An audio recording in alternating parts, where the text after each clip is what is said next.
आम्ही रिझल्ट आणायला जात होतो. रिझल्ट तर मी खालती म्हणजे अशी पडली ना, तर मनातले तुकडे कसले. तर मी उठून बघते तर माझा मामा घेऊन मम्मीला बसलेला. एवढीच मागणी की माझ्या आईला फक्त माझ्या आईला न्याय मिळाला पाहिजे, त्या टँकर वाला पकडलं पाहिजे.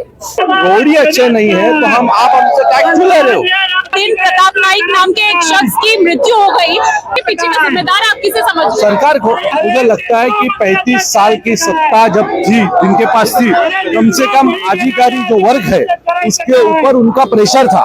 लेकिन अभी जो सरकार आई है, आपसे कोई बड़े बड़े ख्वाब नहीं देखे हैं। हमने अच्छे रोड मांगे, रोड तो 4 महीने में भी बन सकते हैं, खड्डे तो 15 दिन में भी बुझाए जा सकते हैं, उसके लिए 10-10 महीना नहीं लगता है। और ऊपर भी आपकी सरकार है, नीचे भी आपकी सरकार है, उसके ऊपर भी आपकी सरकार है। तो सब जगह अगर आपकी सरकार है तो आपको तो प्रॉब्लम नहीं आना चाहिए। महंगाई उतनी है, बेरोजगारी उतनी है, लेकिन हिंदुत्व को आगे करेंगे, हम हिंदुओं के लिए है। तो उससे होने वाला कुछ नहीं है। लोगों के जो मूल प्रॉब्लम्स है उसके ऊपर काम होना चाहिए। तो इनके ऊपर भरोसा मत रखिए, ये डुप्लीकेट हिंदुत्ववादी लोग हैं।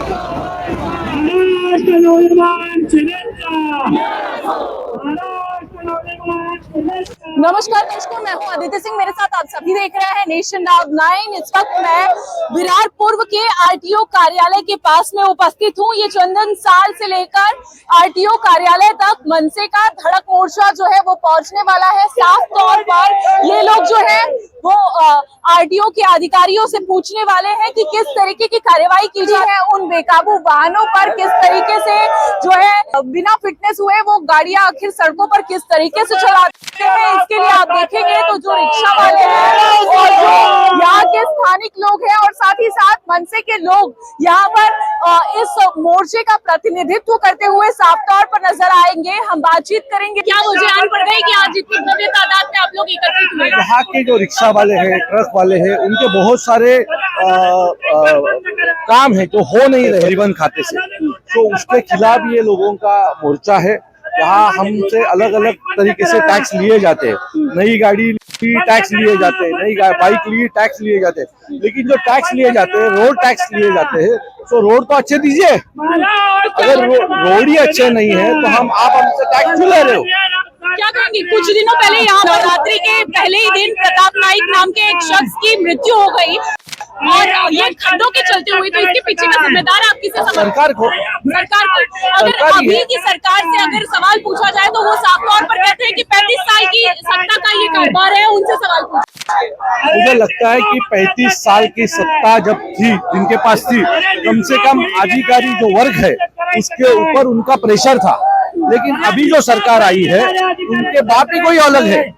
कोई मुंबई से ऑपरेट कर रहा है, कोई डोंबिवली से ऑपरेट कर रहा है, कोई गुजरात से ऑपरेट कर रहा है। कोई भी बड़ा टेंडर निकालते हैं और गुजरात के कॉन्ट्रैक्टर को वो टेंडर दे देते हैं। यही चालू है, पैसा कमाने का जरिया बनाया है। तो मुझे लगता है कि इससे अच्छा तो पहले की सरकार, पहले के लोग अच्छे थे क्या, ऐसा भी सवाल हमारे सामने आ गया है। महानगर पालिका का चुनाव है, ऐसे में भाजपा के लोग कहते हैं कि अभी 10 ही महीने हुए उन्हें चुनकर आकर, अगर अब महानगर पालिका में उनकी सरकार आएगी तब हमने आपसे कोई बड़े बड़े ख्वाब नहीं देखे हैं। हमने अच्छे रोड मांगे, रोड तो 4 महीने में भी बन सकते हैं, तो 15 दिन में भी बुझाए जा सकते हैं, उसके लिए 10-10 महीना नहीं लगता है। और ऊपर भी आपकी सरकार है, नीचे भी आपकी सरकार है, उसके ऊपर भी आपकी सरकार है। तो सब जगह अगर आपकी सरकार है तो आपको तो प्रॉब्लम नहीं आना चाहिए। जो अधिकारी उसको उसमें जिम्मेदार है, उस आदमी हम अधिकारी को बोला है कि अगर ये नहीं होता है तो उस अधिकारी को हालांकि वो खड्डे में हम खड़ा करेंगे। आगे का इस समय जो मौतें हुई है, जो लोगों ने अपने परिवार के लोगों को खोया है और इसी के साथ कई लोगों ने हाथ पैर अपने गंवाए हैं, उसके लिए आप किसको जिम्मेदार समझते हैं? जो प्रशासन है वो प्रशासन ही इसके जिम्मेदार है और महाराष्ट्र शासन है वो भी उतना ही जिम्मेदार है। और वो भी अभी आपने देखा कि हमारे वाहतुक सेना के आरिफ भाई है, वो जो छोटी एक लड़की है उसका जो उसकी माँ गई है, पिताजी अपाहिज हुए है और वो बहुत कम उम्र की लड़की है, उसके ऊपर का पूरा छत जो है वो निकल गया है। तो आरिफ भाई साहब ने उनका शिक्षण का जो भी खर्चा है महाराष्ट्र नवनिर्माण वाहतुक सेना से हम कराएंगे और उसके पीछे हम खड़े रहेंगे, वो आश्वासित किया है। जानकारी के लिए आपको बता दें, ये वो बच्ची है 11 वर्षीय सलोनी राणे जिसका नाम है। इनकी माता जी का नाम संजना राणे था। 4 महीने पहले साईनाथ नगर में एक बेकाबू टैंकर ने जिस गाड़ी से ये लोग यात्रा कर रहे थे, ट्रेवल कर रहे थे, उस गाड़ी को टक्कर मारी, जिस टक्कर में इनकी मां ने अपनी जान गंवा दी। बिल सगळं मदत केली पण अजून कोणी काही मदतच नाही केली आहे. आईची आठवण येते का? येते. तुझं नाव काय आहे सलोनी संदीप राणे, आणि आईचं नाव काय होतं? संजना संदीप राणे. नेमकी घटना काय घडली होती? घटना त्या दिवशी म्हणजे आम्ही रिझल्ट आणायला जात होतो. रिझल्ट आणायला जाताना एक टँक पुढे माल उतरत होता दुसऱ्याने ट्रकने, तर टँकरला जायचं होतं पटकन मध्ये, तर त्यांनी पाठून टर्न घेतला ना, त्यामुळे आमच्या गाडीला धडक लागली आणि मम्मी अशी बसली ना, आम्हाला वाटलं अशी दुकानाकडे पडली असेल, पण ती नेमकी इकडे पडली. मी ऍक्सिलेटरची इथे गेली, मामाने पहिलं मला हे करून इकडे टाकलं, तर मी खालती म्हणजे अशी पडली ना, तर मनातले तुकडे कसले. तर मी उठून बघते तर माझा मामा घेऊन मम्मीला बसलेला. मग एका काकाने येऊन आहे ना ते रिक्षामध्ये ठेवली बॉडी आणि घेऊन गेले. त्याने ते कोणी मदत नाही केली. कुणीच नाही गेली. त्या काकाने बिचारे ते मम्मीला नेस परत ते तिकडच होते. त्यांची गाडी पूर्ण त्यांनी तरी पण मदत केली, आम्हाला खूप मदत केली. तेव्हा ऍम्ब्युलन्स वगैरे काय आली होती? ऍम्ब्युलन्स तिकडे नाही आलेली, कोणीच ऍम्ब्युलन्सला बोलवलं नव्हतं. तर काकांनी आम्हाला खूप मदत केली. ते तिथे पण असतील ना, त्यांना माझ्याकडून थँक्यू. तुझं वय किती आहे? 11. आता तुझी मागणी काय आहे? एवढीच मागणी आहे की माझ्या आईला फक्त माझ्या आईला न्याय मिळाला पाहिजे आणि त्या टँकरवाल्याला पकडलं पाहिजे. आता तुझे भाऊ बहीण तू एकटीच आहे? हा, मी एकटीच आहे. वडील कामावर ते सकाळी 4 वाजताच कामाला जातात. काय करतात ते? हाउस कीपिंग करतात.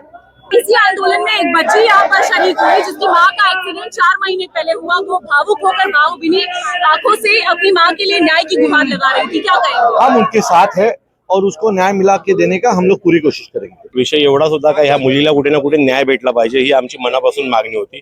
त्या संदर्भात आता आमचं सन्माननीय अविनाश जाधव साहेबांनी तिथे बोलणं केलं अधिकाऱ्यांबरोबर आणि हिला कसा न्याय भेटेल याच्यामध्ये आम्ही 100% या कुटुंबाच्या सपोर्ट सोबत असणार. आणि तसंच वाहतूक सेनेचे आमचे उपाध्यक्ष आरिफबाई आहेत, त्यांनीही आताच घोषणा केली का या मुलीचा म्हणजे कॉलेजपर्यंतचा पूर्ण शिक्षणाचा खर्च ते स्वतः आरिफबाई घेणार आहेत आणि वाहतूक सेनेकडूनही त्या मुलीला मदत करणार आहेत. इसी के साथ और भी जो घटनाएं हो रही है शहर में, अभी बीते दिनों पहले प्रताप नाइक नामक शख्स की नवरात्रि के पहले दिन ही मृत्यु हुई गड्ढों के चलते। तो इन जो घटनाएं हो रही हैं उसके पीछे जिम्मेदार कौन है? मॅडम, आम्ही आहे ना एक सामान्य कार्यकर्ते आहोत. आम्ही एक आवाज उचलू शकतो आणि आम्ही तो लोकांपर्यंत तुमच्या मार्फत पोहोचवू शकतो. पण खरोखर ही लाज्यास्पद गोष्ट आहे काय, ज्या रस्ते चांगले भेटले पाहिजेत, कारण लोक कर भरतात, पाण्याचा टॅक्स भरतात, रोड गाड्यांचा टॅक्स भरतात, एवढं सगळं भरूनही तुम्हाला जर चांगले रस्ते भेटत नसतील तर ही दुर्दैवाची बाब आहे. आणि ह्याचा पण कुठेतरी लोकांनी मतदान करताना विचार केला पाहिजे. आम्ही साधारण कार्यकर्ते आहोत, आम्ही किती मदत करणार, आम्ही करण्याचा प्रामाणिक प्रयत्न करतो. त्यामुळे आज या मुलीला मदत भेटली आणि आमची अशी अपेक्षा, ही मुलगी भविष्यात जिल्हा कलेक्टर व्हायचं हिचं स्वप्न आहे, तर आमची अशी अपेक्षा आहे का हिने भविष्यात कलेक्टर होऊन लोकांची चांगली कामं केली पाहिजेत, एवढीच आमची अपेक्षा आहे. लगातार एक्सीडेंट पर एक्सीडेंट हो रहा है, उसके बावजूद प्रशासन या सरकार जागरूक नहीं हो रही है। इसी तरीके से रहा, जिसके चलते आप लोगों ने आज आंदोलन मैं वापिस बोलता हूँ, ये प्रशासन जो है वो लोगों में झगड़ा लगाने का उसके ही साथ ही आगे बढ़ रही है. हिंदुत्व का मुद्दा लेके, हम सब हिंदू है, कड़वट हिंदू है, लेकिन हिंदू धर्म को आगे करके कोई भी काम नहीं हो रहा है. हाँ? महंगाई उतनी है, बेरोजगारी उतनी है, लेकिन हिंदुत्व को आगे करेंगे, हम हिंदुओं के लिए है. तो उससे होने वाला कुछ नहीं है. लोगों के जो मूल प्रॉब्लम्स है उसके ऊपर काम होना चाहिए. धर्म गर्व से होना चाहिए. कहीं ना कहीं एक तरह से ये दिखाने की कोशिश की जाती है कि भाजपा मतलब हिंदुत्व है, तो इस पर क्या कहेंगे? अरे भाजपा मतलब वो जो भाजपा में बहुत सारे लोग आए हुए हैं, वो कल टोपी पहन के घूमते थे. हाँ, सो आज जो हिंदू हुए हैं, कल वापिस सरकार जाने के बाद वापिस टोपी पहनेंगे. तो इनके ऊपर भरोसा मत रखिए. ये डुप्लीकेट हिंदुत्ववादी लोग हैं, ये ज्यादा दिन टिकने वाले नहीं है. हिंदुत्व तो हमारे खून में है. आज के आंदोलन में रैपिडो का भी जो मुद्दा लिया गया है, उसका क्या विषय है? देखिए, रैपिडो का जो मुद्दा है वो पूरे महाराष्ट्र को मालूम है. रैपिडो की वजह से जो प्रॉब्लम्स क्रिएट हो रहे हैं यहाँ के जो रिक्शा वाले हैं और उनके लिए, लेकिन रैपिडो में पैसा खाया गया.